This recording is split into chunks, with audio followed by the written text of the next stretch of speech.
Namaskar, sir. Namaskar, sir. Sir, am I audible? Yes, yes. Please introduce yourself. Sir, my name is Sushrita Mishra, and I passed my 10th and 12th from DAV United Bhubaneswar. Thereafter, I joined for Integrated Law in University Law College. And currently, sir, I'm pursuing LLM and I'm in my final year, and my specialization is human rights, sir. Okay. What is the latest judgment of the Honorable Supreme Court of India?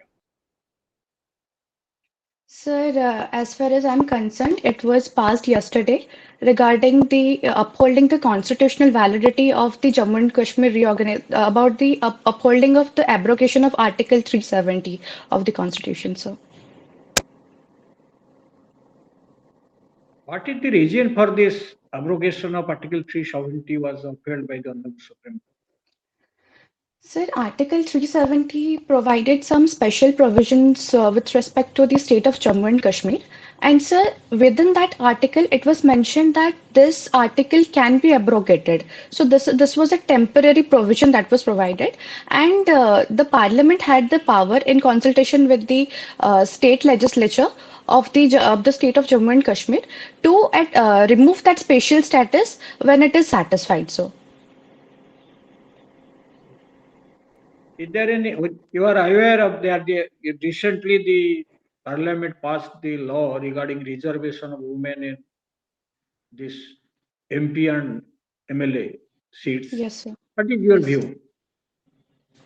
So this is a very welcoming legislation. This was long pending, and I'm really glad that this finally got passed, sir. So this is a step closer towards women empowerment and a proper representation in lawmaking process, sir. What is the doctrine of basic structure of the Constitution? So the doctrine of basic structure of the Constitution was formulated in the case of Keshwananda Bharati versus State of Kerala. Sir, according to this doctrine, the Parliament has power to amend any part of the Constitution, but subject to the basic structure. For example, sir, the independence of judiciary, the secularism, the principles of equality and liberty, sir. The list is not exhaustive.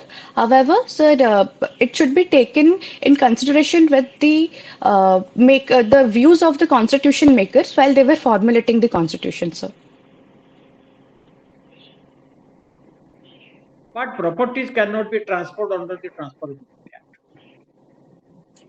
So the general rule is that all property can be transferred, but according to Section 6 of the Transfer of Property Act, a certain number of properties, as many as 11 kinds of properties, are restrained from being transferred.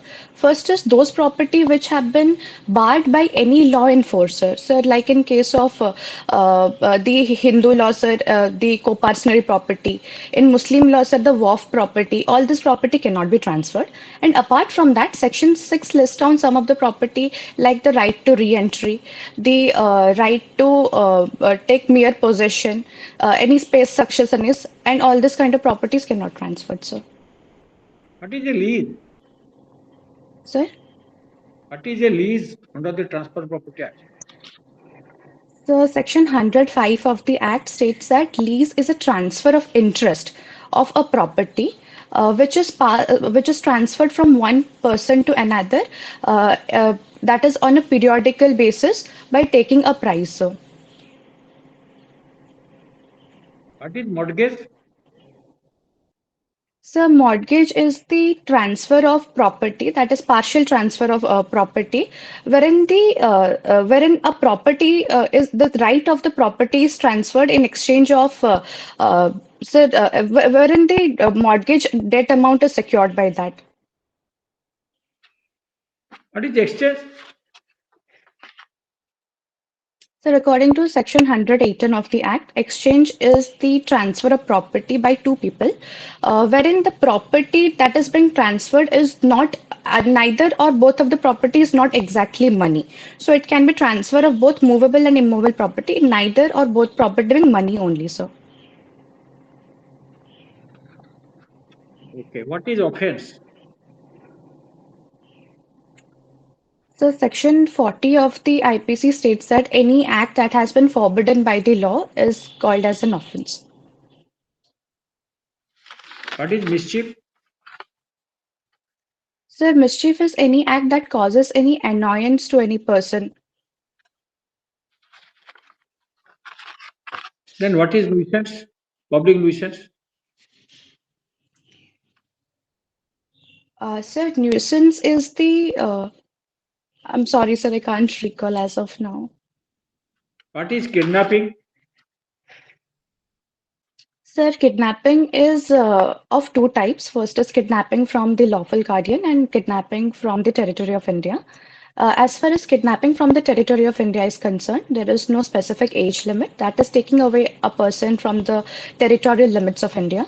And kidnapping of a person from its lawful guardian means taking away a person in case of a boy under the age of 16 years and in case of a girl under the age of 18 years from the keeping of the his or her lawful guardian without such guardian's consent. So,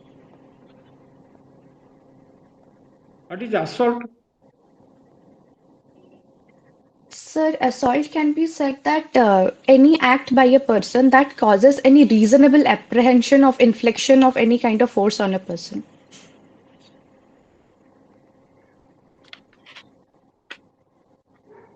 What is res geste?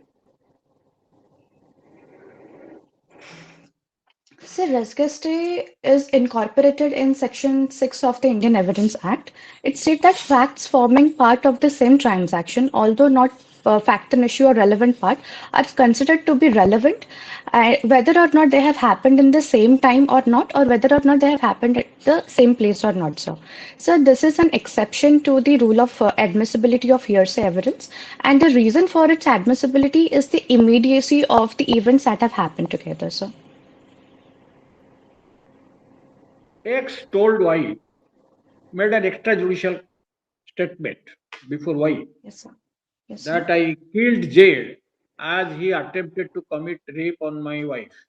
Is it a confession? Yes, sir. It would amount to an extrajudicial confession.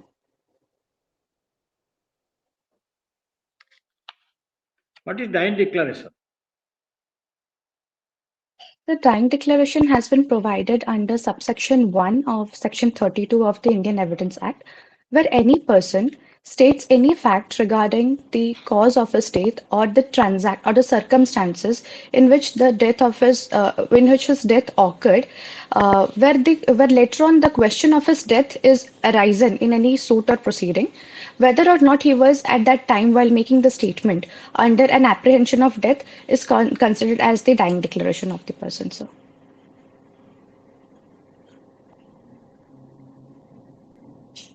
What is a primary evidence?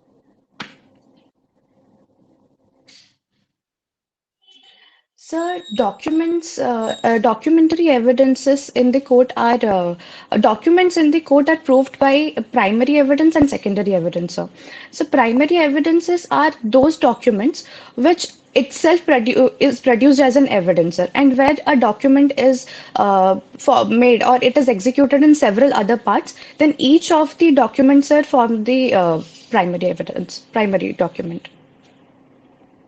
Do you know what is a divorce by mutual consent? Yes, sir. So, Section 13, capital B of the Hindu Marriage Act provides for divorce by mutual consent, where both the husband and wife write an application to the court, wherein they state that despite trying a lot, they are not living in cohabitation with each other since 1 year, and they're unable to carry forward the marriage. And the court, on being satisfied of the conditions, grants them the leave to take the divorce. Sir. Whether by allowing a divorce petition, divorce, or passing a decree of divorce on mutual consent, the court can give permanent alimony. So moto.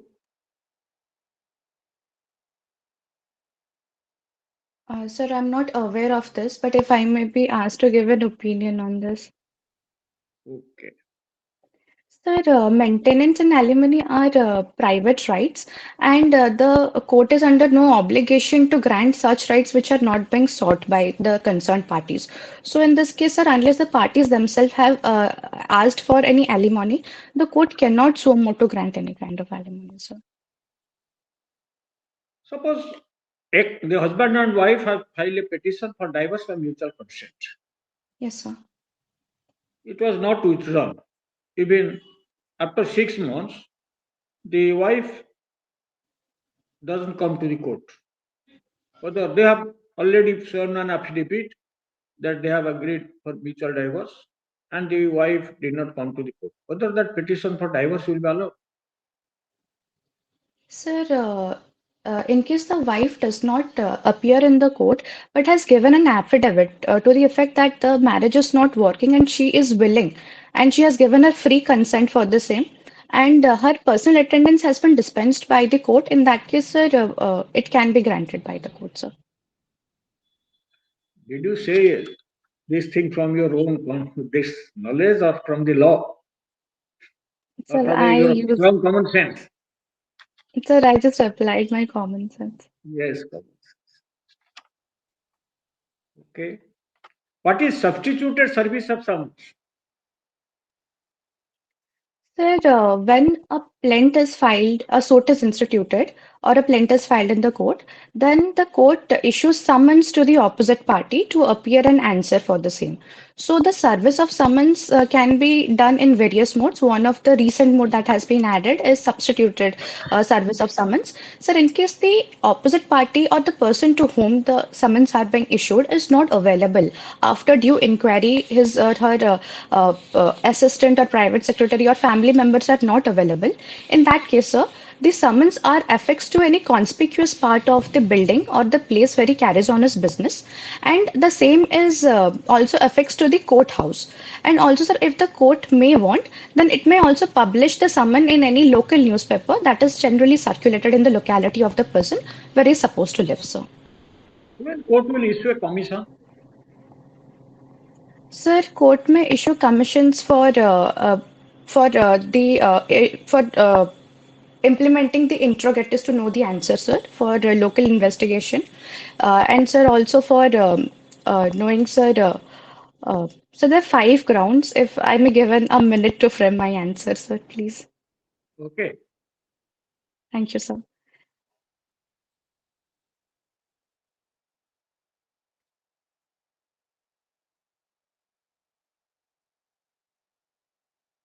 Sir, I can't recall the last two, but the first one is for the interrogators for examining the witnesses who are unable to come to the court on certain conditions that are mentioned in the code, sir. And the second for local investigation, and the third is for sir for partition. And the last two, sir, I can't recall as of now. When court appoints a receiver, Sir, appointment of receiver is provided under Order 40 of the Code.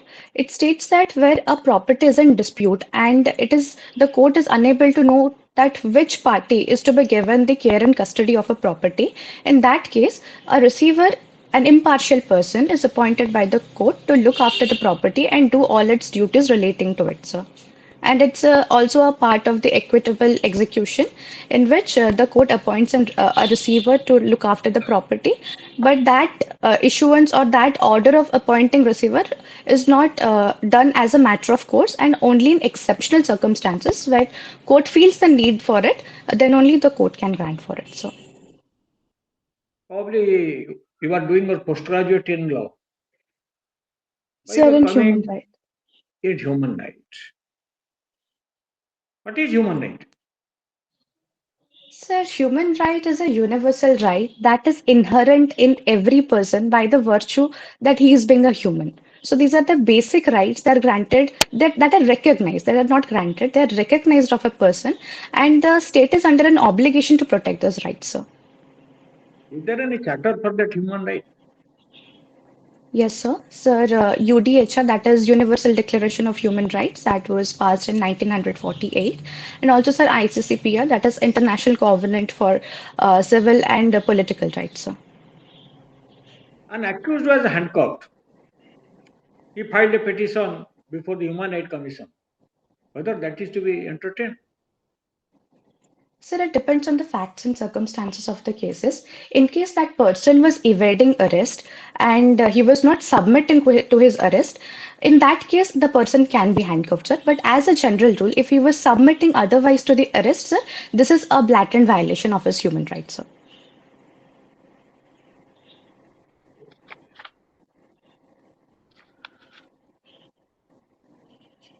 Thank you. I will give my feedback to you after the interview by the second panelist. Sure, sir. Thank you so much.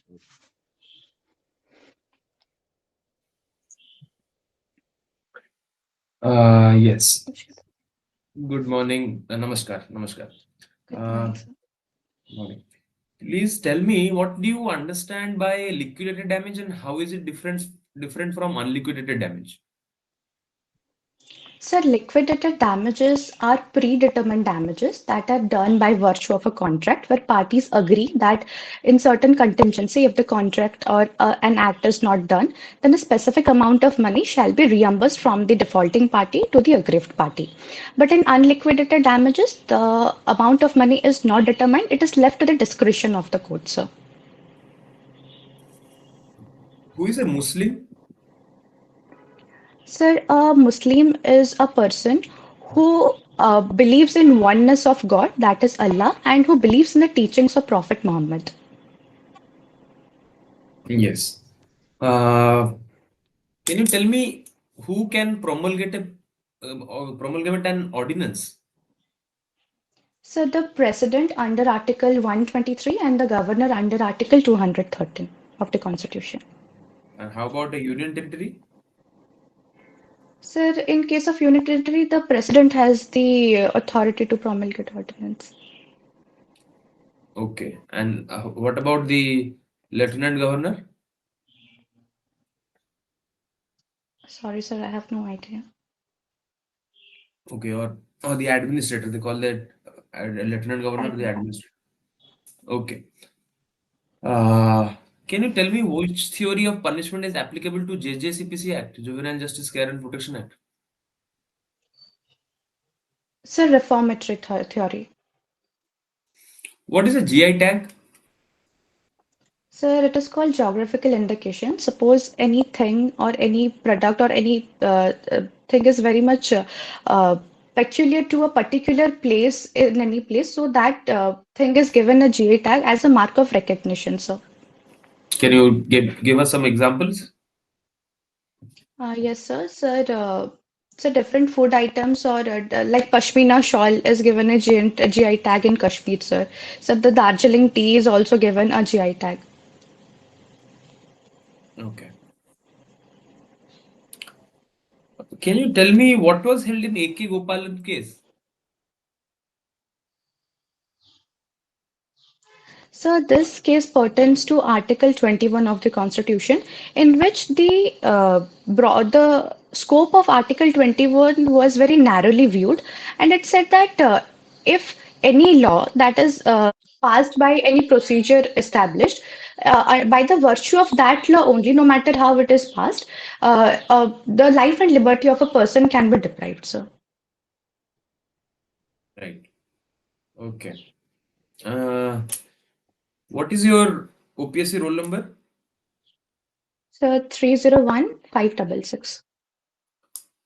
301566. Can you tell me anything that reminds you from the number 301? Any provision of law? Yes, sir. Sir, Section 301 of IPC talks about transfer of malice. It states that if an act is unlawful by itself, no matter on which it is carried on or which person, whether intended or not, then that shall in no way render that person innocent, sir, and he shall be liable for it. And what else? Any other provision of law relating to 301?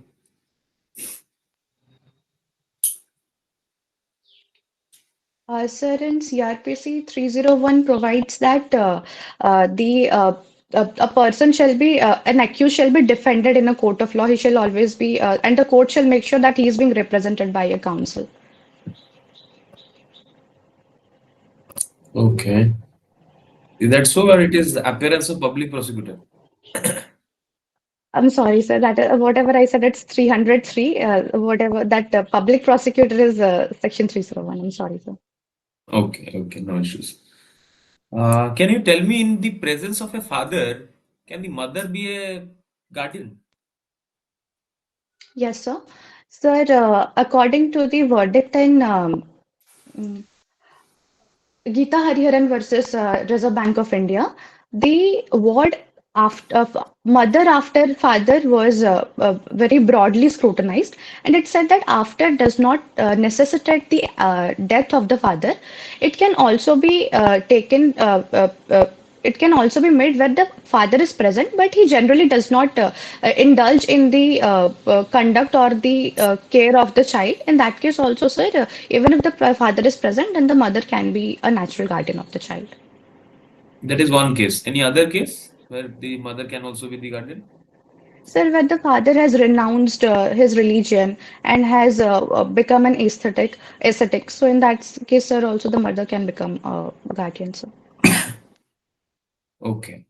What is the difference between right in rem and right in personam? Sir, a right and rem is a right against the whole world. That is a public right that can be enforced against any person. While a right in personam is a very private right, and it only concerns only the parties to the suit, sir. What is the principle of intelligible differentia? Sir, Article 14 forwards for class legislation, but it states that discrimination can be there if they are backed by some intelligible classification and there is a object to be achieved. So if the object and the classification have a reasonable nexus, then such kind of discrimination shall not be hit by Article 14 of the Constitution, sir. Okay. Okay. Uh, can you tell me what is what is a letter of request? Sir, a letter of request is a summons that is issued to any higher dignitaries to so that their presence can be requested in the court of law, sir. Also, sir, a letter of request is one where the witness is residing in a foreign territory, and we have to issue a commission for that for interrogatories. In that case, also a letter of request is sent, sir. Okay. Okay. Uh,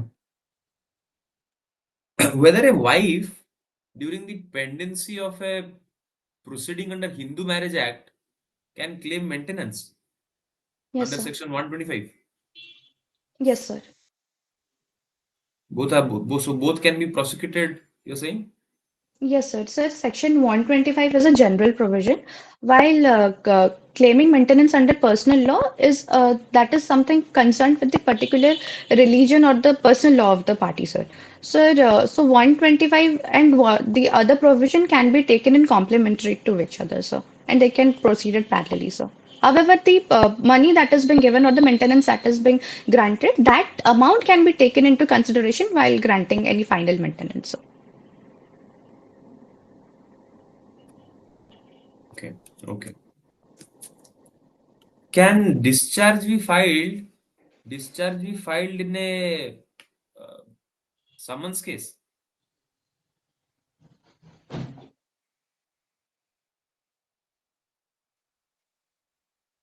Yes.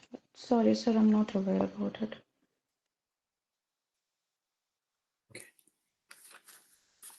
Okay.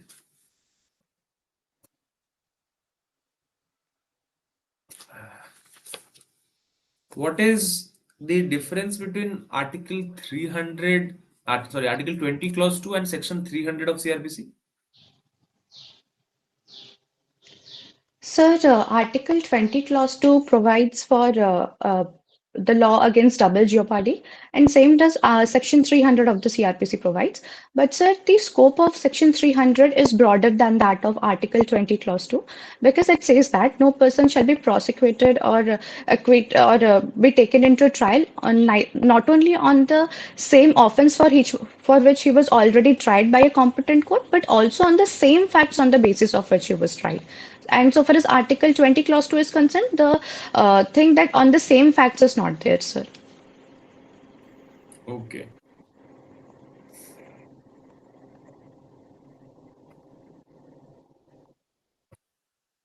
Yes. Can you tell me whether a judgment, decree, and order is relevant and in what cases they are relevant?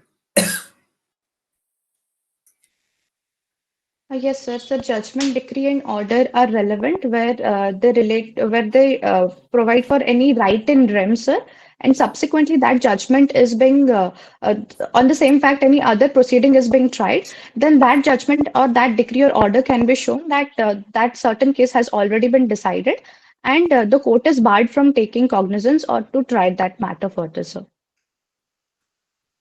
What is doctrine of severability? Sir, Article 13 of the Constitution incorporates the doctrine of severability. It states that if there is a pre-constitutional law and some part of that law is in violation of the Constitution of India, Part 3 of the Constitution of India, then such parts shall be severed. And in case they cannot be reasonably severed from the other part of the pre-existing law, then the whole law shall be void, sir. Can you explain the concept of living law? What is a living law? Living law, sir.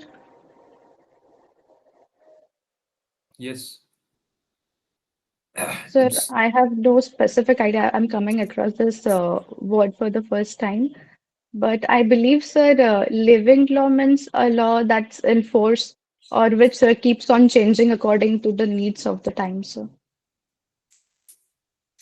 okay. Okay. Thank you, Sushrita. We'll proceed to the feedback now. Yes.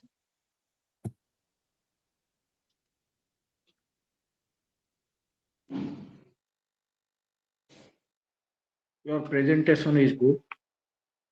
You are hurriedly presenting. That is one problem. You take a pause so that you can avoid more questions. That's a trick you should follow. With Sure. pause, you answer it so that you get less number of questions. More number of questions, more trouble for you. Yes, sir. Yes. Article 370, you are aware of it, but you say that it was a temporary provision, and there is a provision in the constitution that it can be changed by the president with consultation with the constituent assembly. Since constitutional assembly was dead, so president has the power to abrogate. That is constitution. That is the latest judgment of the Honorable Supreme. The other, the doctrine of, that is basic structure. Basic structure, that is the latest. That can be, your also answer is correct. What do you mean by basic structure? Basic structure means, suppose a building is there, pillars are there. On pillars, the building is standing. If one of the pillar is removed, the entire building will collapse. So that is why it is called a basic structure. On some pillars, our constitution stands. Judicial review is also a basic structure. That is the latest decision is the Minerva Mill case. Minerva Mill case, you should remember. Then property which cannot be transferred to some extent, correct? But it is not possible. Here are 11 types of property. That is mere right of re-entry, easement property. Without that property, that cannot be transferred. As far as you remember, you can answer also. Then lease, you committed a mistake. Lease is a transfer of right, not interest. Transfer of right, some keywords you have to remember. In a lease, transfer of right to enjoy property for certain period in lieu of payment of rent, periodical payment of rent, or payment of price. Price is called premium. In lump sum money is paid, that is called premium. Keywords you have to remember. Transfer of right to enjoy for certain period. Then mortgage also you did the mistake. Probably you are not fundamentally clear. Transfer of an interest. This is the keyword. An interest in specific immovable property as security for payment of debt. Yes. Mortgage is a transfer of a single interest. An interest in a specific immovable property. Only immovable property is given on mortgage. Movable property mortgage, that is pan pani. Yes. Will meet. Yes. So an interest, be careful. Exchange, when two persons mutually transfers the ownership of one property for the ownership of another property. Neither thing about the thing money only, that is. Mutual word is mixing. You are missing in your answer. Yes, sir. Then offense, you also committed a mistake because a very common term offense any art or omission punishable by law for the time being. An act or omission punishable by law for the time being in force, or any complaint for which it be made as per section 20 of the Constitution. That is an offense. Mischief, also you did a mistake. Whoever intentionally or knowingly causes any damage or destruction of property of the public or any other person, Yes, sir. intentionally or with knowledge, causes destruction or damage. That is. Public nuisance also committed. Forgot, it is a very common thing.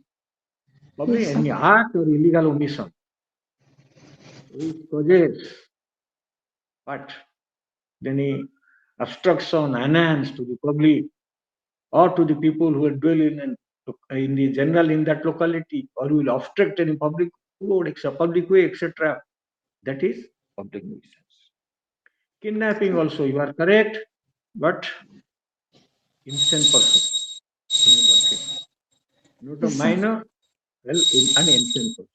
Yes, And kidnapping from India means simply yes, conveys. sir. This word you have to mention without that person's consent. Yes, sir. Assault, abduction means what? By force compels or by deceitful means compels, induces. Then that is abduction. That is common mistake we sometimes forget also, overlap. This assault, any gesture or preparation causing apprehension in the mind of another, that immediate force will be used. Gesture and preparation causing apprehension. Res geste, what res geste? Section 6 says, do fact, so evidence will be given on fact in issue or relevant fact. But section res geste is an exception to the hearsay Yes, rule. What it says, any res geste, any fact, though not in issue, are so connected with the fact in issue, forming part of the sentence. That will be proper answer. And in fact, forming part of the sentence. yes, sir. Confession. Confession is a statement whereby a person admits that he has committed an offense. So here I gave an example. X is justifying his act, not confessing. As a right to private defense is justifying his act. I committed murder. I attempted to commit rape on my wife. He's not admitting his guilt. That I am guilty May of. I ask a doubt, sir? Okay, Sir, may okay. I ask a doubt? Yes. Put a Yeah. question. Sir, yes, sir. Sir, you said that he's justifying his act, but sir, the act he did, he's also saying that he's admitting his guilt, sir, although that was backed by Not a justification. guilty. He is admitting an act, not guilty. Okay, He sir. is admitting his act, Okay, but sir. not guilty. All right, I sir. have Thank committed you. this. I have committed murder. Then that's a confession. He's justifying his act. Thank you, sir. But dying declaration, any statement made by a person regarding the cause of his death or any of the circumstances of this transaction leading to his death, that is admissible when the cause of death of that person is in dispute. Either in Sure. proceeding. That is correct. Primary evidence also, that is the original document itself called primary. The original documents, that is best evidence, that is called primary. Divorce by mutual consent also, who could not present it properly. Divorce by mutual consent means they were husband and wife under Hindu law, married husband under a Hindu couple may file a petition for divorce on the ground they are living separately for 1 year and more, and they are unable to live together, and this mutually agreed that the marriage will be dissolved by a decree of divorce. Three requirements. Yes, sir. Then they can file a petition. And the court, after satisfied the genuineness of the petition, and if it is not withdrawn, not earlier than 6 months, not after than 8 months, as a decree of divorce by mutual consent. Yes, you are correct also that there is a alimony. For payment of alimony, the party must make a prayer. Without prayer, I find many courts they give alimony even such a prayer is not there. Without prayer. That is substituted service of summons also. When the defendant is avoiding to receive summons, only defendant is avoiding to receive summons or keeping him away from receiving summons. Then the court may pass order for substitute service of summons. You are also more by affixing a copy of the summons on the court notice board and on the conspicuous part of the house where he was last residing, or in such other means that is optional. If the court directs that such a service be published in a newspaper or in such a by bit of drums also, Yes, ma'am. then commission also you should know. Commission is to be issued what to examine any person, any person, to make local investigation, to make scientific investigation, to do some ministerial work. That is commission. Other thing you should remember. Receiver means when a court finds it just and convenient, these two words, keywords here, when it is court finds that it's just and convenient to appoint a receiver, the court appoint a receiver. That handcuffing is never permitted. Not avoiding arrest is not a ground for a handcuffing. When an accused has an escaping tendency, handcuffing is done because you are doing LLM in human rights, on human rights, the subject human rights, that handcuffing is done to a beast. Handcuffing is never, if chaining is done to a beast. If a person has accused as escaping tendency, previous history of escaping, then he can be handcuffed. Or such a dangerous person, then with the order of the court, can be handcuffed. If without any following these things, some handcuff, every person is handcuffed, his human right is violated, he can approach. Also, the Supreme Court decision, you see, there is a direction that so much of contempt will be taken if it is violated. Contempt. Okay, your performance is good. You have a good personality also, but you show that will be enhanced if you go to the interview wearing a white sari and that day blazer. It will be better. Thank you. This is success. Thank you. Thank you. Thank you, sir, for the detailed feedback. Yes, Sushrita, yes, I have told you before. I'm telling you again, you are one of the potential candidates who is likely to clear the interview this time. Just that you have to. Sir, sir, Yes, it got yes. Am I disconnected, audible? sir. No, sir, I couldn't hear, sir. Okay. I'm saying I've told you previously. I'm telling you again. You are one of the potential candidates who is likely to clear interview this time. I'm saying that just because of your conceptual clarity. Yes, of course, there are some words you should remember, and as sir pointed out, like just inconvenient. Convenient. When so there are keywords which you can't bring from your house. That you have to take from the statute itself. Having said that, you are doing considerably well, and I have to give that you are answering most of the questions, and that too correctly. At least that shows that you know the concepts. So I don't have any problem with that. I don't have any problem with your mannerism or the pleasant personality that you maintain throughout the interview. As sir said, yes, if you wear a sari and blazer, that would be the best way to go about it. Okay, keeping your hair tucked, obviously. Yes, Okay, that you'll do well. Now, some questions that you could not answer, that I will say you could answer, but you could answer most. But yes, one of the question was in presence of the father whether the mother can be a guardian. One case you said that when the father is not taking care, then that case, or not acting in the best interest, then in that case. Second is in the case of an illegitimate son or daughter.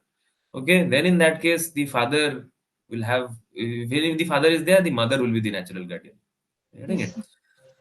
And living law, the concept of living law, that is that is propounded by Sir Eugene Ehrlich, who said that yes, law cannot be confined to any statute book or code. It is living and it changes with the society. Okay. Now, human right, you could say, who is a Muslim, you could say, probably you could use this, La ilaha illallah Muhammadur Rasulullah, that if you can use, that will be also good. Who can promulgate an ordinance? Yes, president, governor, and in the case of a union territory, administrator is the person who can also oh, promulgate an ordinance. Theory of punishment in JJCPC Act, yes, reformative theory. 301 CRPC, that you could not say, but later on you got reminded. Yes, it is about the public prosecutor, whether they can appear. Okay. So GI tag also you could say, liquidated, unliquidated damages you could say, right in rem, right in personam also you could say. So yes, most of the questions you answered well, and I'm happy. I think if you are following anything, please follow that particular practice, be in that good practice, and I'm sure results will ensue sooner or later. Okay, Thank you. thank you, Sushrita. We'll see you soon. Thank you, sir. Please, It was please good. get ready for your third mock. And when is your interview? Sir, it's on 20th on the second half. 28th. I'll communicate when will be schedule the third interview. Okay. Sure, sir. Sure. Okay. Thank Thank you. you. Thank you. Namaskar. Namaskar.